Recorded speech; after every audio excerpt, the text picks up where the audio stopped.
Hey guys, कैसे हो आप लोग। मैं आपका नीलेश भैया बहुत बहुत स्वागत करता हूं इस यूट्यूब चैनल पे। दोस्तों चलो, जो आप लोग का 16 फरवरी को एग्जाम होने वाला है उसके लिए इस पेपर को हम लोग सॉल्व कर लेते हैं। But I can say you this is not officially board paper, it's just a sample paper, but it is very important. Directly question put up in your board exam from this paper. So चलो इसको हम लोग solve कर लेते हैं। देखो, सबसे पहला जो क्वेश्चन है इसमें आप लोग देख सकते हो, यहाँ से हम लोग स्टार्ट करते हैं। सबसे पहले आप सब लोग जानते हो कि शुरू में 20 मार्क का ऑब्जेक्टिव आएगा, जिसका आंसर आपको एमआर शीट पे देना होगा। तो चलो इन ऑब्जेक्टिव क्वेश्चन को हम लोग सॉल्व करते हैं। बाकी आप सब लोग जानते हो कि आप लोग को 3 घंटे 15 मिनट का टाइम मिलेगा। आप लोग का 70 मार्क का पेपर होगा और 30 मार्क का तो प्रैक्टिकल का आपका एग्जाम हो ही गया है। ठीक, तो चलो हम लोग देख लेते हैं, इन सारे प्रश्नों को सॉल्व कर लेते हैं एक एक कर। देखो, यहाँ सबसे पहला प्रश्न आप स्क्रीन पे देख सकते हो कि कलम का सिपाही किस विधा पर आधारित रचना है। बाकी आप कमेंट बॉक्स में आंसर भी दे सकते हो इसका। ठीक है, मैं थोड़ा इसको जूम कर लेता हूँ ताकि आपको अच्छा दिखाई दे। ओके, हमें कलम का सिपाही की विधा पूछ रहा है। नाटक विधा है कि जीवनी विधा, आत्मकथा या कहानी। कलम का सिपाही किस विधा पे आधारित रचना है। तो सिंपल, आप सब लोग जानते हो कि ये जीवनी विधा पे आधारित रचना है, काफ़ी फेमस है। ठीक, चलो कई बार मैं करवा भी चुका हूँ। उसके बाद सेकंड प्रश्न हम लोग देख लेते हैं। सेकंड प्रश्न आप स्क्रीन पे देख सकते हो। जन्मेजय का नाग यज्ञ के लेखक है। भाई, जन्मेजय का नाग यज्ञ काफ़ी फेमस है, मतलब हर साल आप लोग के बोर्ड एग्जाम में आता है। तो जन्मेजय का नाग यज्ञ ये जयशंकर प्रसाद जी द्वारा लिखित एक प्रसिद्ध नाटक है। चलो, बाकी ये आपका तीनों ऑप्शन गलत हो जाएगा, ये फर्स्ट वाला सही हो जाएगा। थर्ड प्रश्न आप स्क्रीन पे देख सकते हो कि चिंतामणि किसकी रचना है। ओके, हमें चिंतामणि की रचना बताना है कि किसकी रचना है यह। जयशंकर प्रसाद, महादेवी वर्मा, डॉक्टर राजेंद्र प्रसाद या आचार्य रामचंद्र शुक्ल। सही ऑप्शन होगा ये फोर्थ वाला, आचार्य रामचंद्र शुक्ल। चलो अगली रचना हम लोग देख लेते हैं। अगला क्वेश्चन देख लेते हैं, फोर्थ नंबर की मेरी यूरोप यात्रा नामक कृति के रचनाकार है। ओके, मेरी यूरोप यात्रा नामक कृति के हमें रचनाकार का नाम पूछ रहा है। देखो, मेरी यूरोप यात्रा इस नाम से मतलब दो लेखकों ने, एक डॉक्टर राजेंद्र प्रसाद ने और एक राहुल संकृत्यायन ने भी की है। तो ऑप्शन के अनुसार हम लोग का देखो, यहाँ डॉक्टर राजेंद्र प्रसाद केवल है और एक ही देगा ऑप्शन में, तो ये बिल्कुल राइट ऑप्शन हो जाएगा और ये सब गलत हो जाएंगे। तो मेरी यूरोप यात्रा नामक कृति के रचनाकार कौन है, तो वो है डॉक्टर राजेंद्र प्रसाद। ओके, चलो अगला हम लोग क्वेश्चन देख लेते हैं। 4 के बाद हम लोग 5 नंबर क्वेश्चन देख लेते हैं। यहाँ पे देखो, 5वां क्वेश्चन क्या है। ओके, हमें ये कथन दिया हुआ है, चार्ट है, इसमें से कोई एक सही है, उसको हमें छांटना है, एक तरह से बोल सकते हैं। फर्स्ट ही है कि भारतेंदु हरिश्चंद्र को हिंदी गद्य साहित्य का जनक माना जाता है। बिल्कुल राइट ऑप्शन है जी हमें दोस्तों। जो भारतेंदु हरिश्चंद्र है, इनको ही हिंदी गद्य साहित्य का जनक माना जाता है। बिल्कुल राइट, 100% ऑप्शन है। ठीक, तो ये बाकी तीनों ये गलत होंगे। चलो, बाकी रानी केतकी कहानी के लेखिका सुभद्रा कुमारी चौहान नहीं, इंसान अल्लाह खान है। और ये आचार्य रामचंद्र शुक्ल एक प्रसिद्ध कवि नहीं, लेखक हैं। डॉक्टर धर्मवीर भारती पूर्व मध्य नहीं, ये भी गलत है। चलो, ये आप लोग का फर्स्ट ऑप्शन सही हो जाएगा। इसके बाद हम लोग चलो इधर आ जाते हैं और ये 5वें के बाद 6 नंबर प्रश्न कर लेते हैं। 1 मिनट। चलो, ये 6 नंबर प्रश्न आप स्क्रीन पे देख सकते हो। 6 नंबर प्रश्न क्या है कि विश्व साहित्य की रूपरेखा नामक देखो, यहाँ पे एक गलत टाइपिंग है, कृति नामक कृति के रचनाकार हैं। ओके, विश्व साहित्य की रूपरेखा नामक कृति के रचनाकार है राजेंद्र यादव या फिर हजारी प्रसाद द्विवेदी, रामधारी सिंह दिनकर या फिर भगवत शरण उपाध्याय। ये हमें चार्ट है, ऑप्शन दिया हुआ है क्वेश्चन नंबर 6 के लिए। बाकी आप ऑप्शन में इसका बता सकते हो, तो सही ऑप्शन हो जाएगा भगवत शरण उपाध्याय। ठीक, ये फोर्थ नंबर सही हो जाएगा। आपको एमआर शीट में जो मतलब ABCD कर रहेगा, डी को ऐसे रंग देना है, सिंपल। मैला आंचल के लेखक है। भाई, कितनी बार मैं इसको करवा चुका हूँ, फणीश्वरनाथ रेणु। फर्स्ट ही ऑप्शन सही हो जाएगा। बाकी महावीर प्रसाद द्विवेदी गलत, देवी वर्मा गलत, अज्ञेय सचिदानंद हीरानंद वासयान अज्ञेय, इनका पूरा नाम है, ये भी गलत हो जाएगा। ये फर्स्ट वाला सही होगा। उसके बाद 5वां प्रश्न है कि आंगन के पार द्वार। ओके, आंगन के पार द्वार के रचनाकार है। ओके, हमें आंगन के पार द्वार के रचनाकार का नाम बताना है, रचयिता है सॉरी। श्रीधर पाठक है या रामधारी सिंह दिनकर है या अज्ञेय है या राम नरेश त्रिपाठी है। चार्ट है, हमें ऑप्शन है, इन ऑप्शन में से बताना है। बाकी आप बताओ कि कौन इसमें से सही होगा। अगर मैं बताऊं कि आंगन के पार द्वार के रचयिता कौन है, तो वो है अज्ञेय जी। जी हमें दोस्तों, सचिदानंद हीरानंद वात्स्यायन अज्ञेय इनका पूरा नाम है, शार्ट में इनको अज्ञेय बोलते हैं। चलो अगला हम लोग देख लेते हैं, मेरा परिवार नामक रेखाचित्र किसकी है। ओके, देखो ये मेरा परिवार जो है ये रेखाचित्र विधा की रचना है, लेकिन किसकी हमें ये पूछ रहा है, डॉक्टर राम कुमार वर्मा की है, लल्लू लाल की है, या महादेवी वर्मा की है, या जयप्रकाश भारती की। सही ऑप्शन ये थर्ड वाला हो जाएगा, महादेवी वर्मा जी की ये रचना है। तो 9 नंबर प्रश्न भी क्लियर। चलो 9 के बाद हम लोग 10 नंबर प्रश्न ये नीचे देख लेते हैं। 10 नंबर प्रश्न क्या है कि गुलाब राय द्वारा रचित आत्मकथा कौन सी है। ओके, हमें यहाँ आत्मकथाएं दिया हुआ है और इसमें से हमें पूछ रहा है कि गुलाब राय जी द्वारा रचित कौन है। प्रश्न संख्या 10 में मेरी असफलताएं, या क्या भूल के याद करूं, मेरी जीवन मेरा जीवन प्रवाह, या इनमें से कोई नहीं। भाई ये फर्स्ट मेरी असफलताएं बाबू गुलाब राय द्वारा रचित आत्मकथा विधा की रचना है। फर्स्ट ऑप्शन आपका सही हो जाएगा क्वेश्चन नंबर 10 के लिए। देखो ये 10 जो शुरू के प्रश्न होंगे 20 ऑब्जेक्टिव में से, ये आप लोग के हिंदी के महत्वपूर्ण लेखक और उनकी रचनाओं अथवा प्रमुख कवियों और उनकी रचनाओं और विधाओं से संबंधित होंगे। लेकिन उसके बाद 10 के बाद जो 11 से 20 तक के प्रश्न होंगे वो आप लोग के अब क्या होंगे, ये हिंदी व्याकरण से संबंधित होंगे, जैसे रस छंद अलंकार तत्सम तद्भव। तो चलो इनको हम लोग देख लेते हैं। देखो सबसे पहला इसमें ये देखो कि मैं ऐसा महावीर हूँ, पापड़ को तोड़ सकता हूँ, अगर आ जाए गुस्सा तो कागज को मोड़ सकता हूँ। ये कैसा महावीर है भाई। उपयुक्त पंक्ति में हमें रस बताना है, तो कौन सा रस है, हास्य रस है, शांत रस है, करुण रस है, इनमें से कोई नहीं। तो भाई इसको पढ़ने से ही हंसी मतलब आ रही है। अपने आप को महावीर बोल रहा है और पापड़ तोड़ने को बोल रहा है, और गुस्सा आ जाए तो कागज को मोड़ दूंगा कह रहा है। तो ये हास्य रस हो जाएगा। ये काफ़ी मज़ेदार उदाहरण है, मस्त उदाहरण है। ठीक, तो हास्य रस का ये उदाहरण हो जाएगा, इसमें हास्य रस है। मैं ऐसा महावीर हूँ, पापड़ को तोड़ सकता हूँ, अगर आ जाए गुस्सा तो कागज को मोड़ सकता हूँ। तो इस पंक्ति में हास्य रस होगा, सिंपल। ये 11 नंबर भी क्वेश्चन हो गया। चलो यहाँ 12 नंबर हम लोग चलो क्वेश्चन को देख लेते हैं। 12 नंबर क्वेश्चन क्या है आप स्क्रीन पे देख सकते हो। एक मिनट, सॉरी यार, माफ़ करना, एक्चुअली थोड़ी तबीयत ख़राब है मेरी कई दिनों से। चलो यहाँ पे देखो, जिनके आगे ठहर सके जंगी न जहाजी, है ये वही प्रसिद्ध छत्रपति भूप शिवाजी। इन पंक्तियों में कौन सा छंद है। ओके, ये पंक्ति है, इसमें हमें छंद बताना है। तो देखो ये इस ऑप्शन के अनुसार हम लोग का है रोला, सोठा, दोहा या चौपाई। देखो मैं आपको बताना चाहूँगा, ये प्रश्न संख्या जो 12 है इसके लिए जो ये फर्स्ट ऑप्शन है यही सही होगा। इसमें रोला छंद है। क्लियर, तो आप लोग हमेशा याद रखना, ये काफ़ी इंपॉर्टेंट है, काफ़ी वेरी वेरी इंपॉर्टेंट है।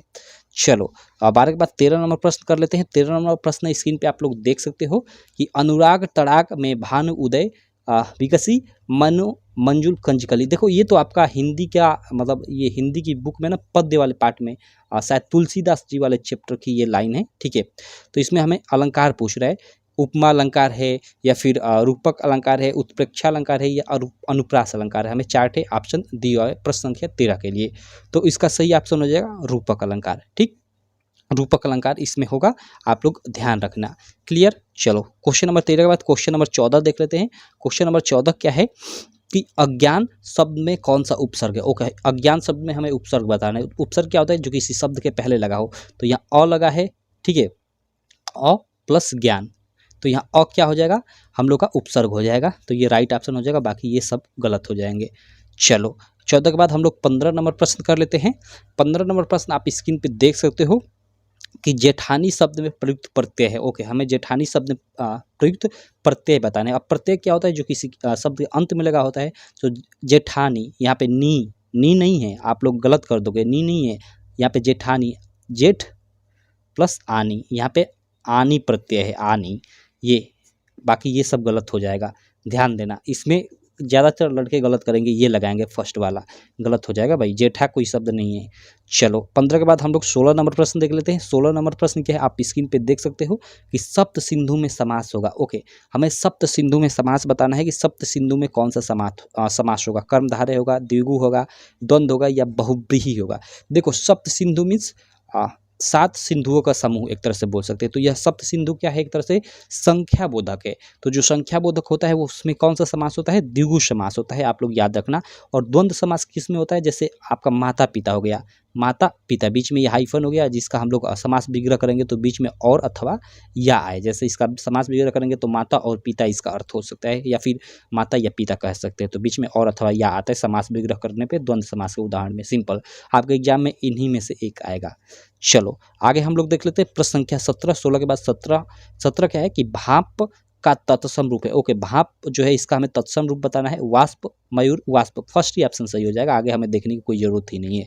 ठीक, ये बाकी गलत हो जाएगा। इधर हम लोग का 2 ऑप्शन दिया होगा, ये भ्राता, ये तो भाई का होता है, ये चलो हम लोग का फर्स्ट ही ऑप्शन सही हो जाएगा। उसके बाद यहाँ देखो 18 नंबर प्रश्न क्या है कि सु प्लस आगतम में प्रयुक्त संधि का नाम है। ओके, सु प्लस आगतम, सु छटाऊं, ठीक है, या उसके बाद आगतम यानी आ, एक तरह से, यानी यहाँ देखो छटाऊं या बड़ाऊं के बाद अगर असमान स्वर आता है तो ये तो यण संधि का एक तरह से उदाहरण है। मैं किसी वीडियो में इसको कराया भी था। ठीक है, ये यण संधि इसमें हो जाएगा। ठीक, आप यण संधि पढ़ लेना अच्छे से, आपको एग्जाम में 100% यण संधि से ही पूछेगा। चलो 18 के बाद हम लोग 19 नंबर प्रश्न देख लेते हैं कि मति भी रूप है मति शब्द का। ओके, मति भी रूप है मति शब्द का, हमें बताना है कौन सा। तृतीय विभक्ति बहुवचन या सप्तमी विभक्ति एकवचन, पंचमी विभक्ति द्विवचन या तृतीय विभक्ति बहुवचन, कौन सा होगा आप बता सकते हो? अगर बता सकते हो तो कमेंट बॉक्स में मुझसे पहले बताओ आप, बाकी मैं आपको बता देता हूँ। जो मति भी शब्द है इसमें क्या पूछ रहे हैं हमें, रूप, मति भी रूप है मति शब्द का, कौन सा? तृतीय विभक्ति बहुवचन, फर्स्ट ही ऑप्शन सही हो जाएगा। जी हमें दोस्तों तृतीय विभक्ति बहुवचन में आप पढ़ना मतिवि ही होता है। ठीक, ये बिल्कुल राइट ऑप्शन इसका फर्स्ट हो जाएगा। इसके बाद 20 नंबर प्रश्न हम लोग देख लेते हैं। यहाँ 20 नंबर प्रश्न आप स्क्रीन पे देख सकते हो, क्या है कि हसंतु रूप है हस धातु का। देखो पठतु पठताम पठंतु, हस्तु उसी सॉरी पठंतु पठताम पठंतु आपने पढ़ा होगा। उसी तरह हसंतु हस्ताम सॉरी माफ़ करना, इसमें काफ़ी सारा कन्फ्यूजन होता है। पठतु पठताम पठंतु होता है, उसी तरह हस्तु हस्ताम हसंतु हो जाएगा। देखो ये ना, ये मैं आपको बताना चाहूँगा कि ये लोट लकार का रूप है। ये लोट लकार का रूप है, जो लोट लकार आज्ञा के रूप में सामान्यतः प्रयोग होता है। तो उसका देखो जैसे होता है ना, पठतु पठताम पठंतु, तो उसी तरह हो जाएगा। देखो मुझे पठ धातु का याद है, बाकी अगर पठ धातु का आपको याद रहता है तो इसके आधार पे आप लिख धातु, हंस धातु किसी का भी बना सकते हैं। तो उसी तरह हस धातु का आप क्या बना सकते हो, हसतु हसताम हसंतु हसंतु। तो यहाँ देखो ये बहुवचन का रूप है किसका, लोट लकार का। तो यहाँ लोट लकार का बहुवचन रूप हसंतु, लोट लकार प्रथम पुरुष एक वचन। यहाँ देखो ये 2 ऑप्शन देखो एक ही डाला हुआ है, ये तो मान लो 2 नहीं होंगे, 2 ऑप्शन यहाँ पे एक ही डाला हुआ है। इसका मतलब कि यहाँ पे 2 मतलब ये गलत है और सही ऑप्शन डाला ही हुआ नहीं है, क्योंकि ये यहाँ बहुवचन रहना चाहिए। तो ऐसे क्वेश्चन में देखो, आप ऐसे क्वेश्चन में ना क्या करना कि आप कोई भी लगा देना, दोनों में से कोई भी एक ऑप्शन में लगा दोगे ना आप, तो वो आपका सही माना जाएगा। और मार्कशीट का ये नियम होता है कि अगर क्वेश्चन गलत दिया हुआ है, चारों ऑप्शन मान लो कोई मतलब गलत दिया हुआ है, तो आपको कोई ना कोई ऑप्शन ट्रिक करना है। अगर ट्रिक करते हो तो आपको 1 मार्क मिल जाएगा, अगर ट्रिक नहीं करते हो तो आपको मार्क नहीं मिलेगा। क्लियर? तो यहाँ लोट लकार प्रथम पुरुष बहुवचन है हसंतु में। क्लियर? चलो ये 20 नंबर हम लोग का प्रश्न हो गया। अब देखो इसके बाद आप लोग का सब लोग जानते हो कि आप लोग के जो मतलब सेकेंड पार्ट होगा वर्णात्मक प्रश्न, उसमें 50 मार्क के सब्जेक्टिव होंगे, जिनका आंसर आपको मतलब जिसमें संदर्भ व्याख्या से संबंधित प्रश्न होंगे, निबंध से संबंधित प्रश्न होंगे, बहुत सारे प्रश्न होंगे, तो उनका आपको नॉर्मली कॉपी पे आंसर लिखना होगा। तो चलो उसको मैं छोड़ता हूँ, आप संदर्भ व्याख्या पढ़ते रहना। यहाँ मैं आपको श्लोक कई वीडियो से नहीं करा रहा हूँ, यहाँ 3 इंपॉर्टेंट श्लोक करा देता हूँ, क्योंकि 2 मार्क का निश्चित श्लोक आप लोग के बोर्ड में आएगा ही आएगा, ये निश्चित है, निश्चित वाला क्वेश्चन। तो चलो यहाँ 3 थे काफ़ी इंपॉर्टेंट श्लोक है, मैं आपको करवा देता हूँ जिससे आपको याद रहे। और यहाँ देखो मेरा नंबर भी आप ले लो, इसका स्क्रीनशॉट आप ले लो। ठीक है, आप क्या करना कि आपका पेपर होगा ना, तो आप जैसे 16 फरवरी को आपको हिंदी का पेपर होगा, जिस दिन आपका पेपर होगा तो उसका PDF बनाकर इस व्हाट्सएप पे आप भेजते रहना। ठीक, आप सब लोग भेजना, ठीक है, क्योंकि सारे कोड का मुझे चाहिए पेपर। आप सब लोग जानते हो कि पूरे यूपी में लगभग 7 कोड का पेपर होता है, तो आप जिस भी ज़िले से हो अपने अपने ज़िले का इस नंबर पे भेज सकते हो। इसका स्क्रीनशॉट लेकर आप रख लो। चलो यहाँ मैं आपको एक एक अब बता देता हूँ, यहाँ से मैं 1 मिनट। यहाँ देखो फर्स्ट श्लोक क्या है, ये तीनों काफ़ी आसान श्लोक है, इसी को मैंने पुटअप किया है जिससे आपको आसानी से याद हो जाए। फर्स्ट श्लोक क्या है कि मरणम मंगलम यत्र विभूतिश विभूषणम कॉपी नियत्र कौशयम सा काशिकेन मियते, ये फर्स्ट है, मतलब फर्स्ट ये श्लोक है। इसका अर्थ अगर आप जानना चाहो तो मरणम मंगलम यत्र विभूतिश विभूषणम, मतलब जहाँ मरना है यानी मृत्यु को प्राप्त करना है वो क्या है, मंगलकारी है। और जहाँ की जो विभूति है वो भी क्या है, आभूषण के समान है। जहाँ की साड़ियाँ या अथवा लंगोट जो है काफ़ी रेशमी है, उस काशी की प्रशंसा ही किया जाए, इसका अर्थ है। ठीक, तो इसको आप एक याद कर लेना, एक ये याद कर लेना, काफ़ी आसान है कि बंधन मरणो वापि जय वापि पराजय, बंधन हो अथवा मरण हो, जय हो अथवा पराजय हो, उभयत्र समो वीर, मतलब इन दोनों जगहों पे जो वीर होता है, वीरता के समान, वीर भावो ही वीरता, मतलब वीरता के समान ही भावना रखना वीरता कहलाता है, सिंपल। तो ये आप लोग का सेकेंड एक तरह से श्लोक हो गया। और थर्ड श्लोक ये याद कर लेना, काफ़ी आपका मतलब आसान तीनों है कि ये तो आपको याद ही होगा, 5वीं कक्षा से ही आप पढ़ते आ रहे हो कि सर्वे भवन्तु सुखिनः, सर्वे सन्तु निरामया, सर्वे भद्राणि पश्यन्तु मा कश्चित् दुःख भाग् भवेत्। ये 3 आपके श्लोक हो गए, तीनों आप याद कर लेना, क्योंकि आपके एग्जाम में आप जानते हो कि 2 श्लोकों में आपको अथवा कर और संदर्भ हिंदी अनुवाद से रिलेटेड प्रश्न भी पूछेगा। तो आपकी भाग्य खराब रही, इन्हीं तीनों में से आप लोग का 2 थे दे दिया, तो मान लो एक एक्स्ट्रा आपको याद रहेगा तो आप लिख लोगे। क्लियर? तो आप लोग इसको ध्यान देना। बाकी आपको जीवन परिचय किसका किसका याद करना है, तो जीवन परिचय आपको गद्य में जयशंकर प्रसाद का और आचार्य रामचंद्र शुक्ल का 2 का ही याद कर लेना, आपके एग्जाम में 100% फंस जाएगा।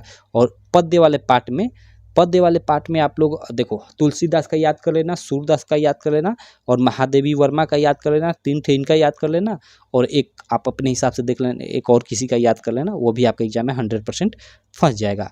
ठीक, बाकी देखो इस बार जो निबंध है ना, आप लोग के एग्जाम में नए पैटर्न के अनुसार निबंध 9 मार्क में आएगा, तो निबंध पे आप लोग ध्यान देना, 9 मार्क बहुत ज़्यादा होता है। पीछे 6 मार्क में आया करता था, लेकिन इस बार 9 मार्क में आएगा। क्लियर? तो निबंध जैसे देश प्रेम है, देश प्रेम पे हमेशा आता है, तो देश प्रेम पे आप लोग तैयार कर लेना, या फिर यातायात के साधन पे तैयार कर लेना, पर्यावरण प्रदूषण पे तैयार कर लेना, आपके एग्जाम में 100% वो फंस जाएगा। तो ये मतलब इस वीडियो में हम लोग इतना ही रहने देते हैं। आशा करता हूँ कि ये छोटी सी वीडियो आपको काफ़ी अच्छी लगी होगी।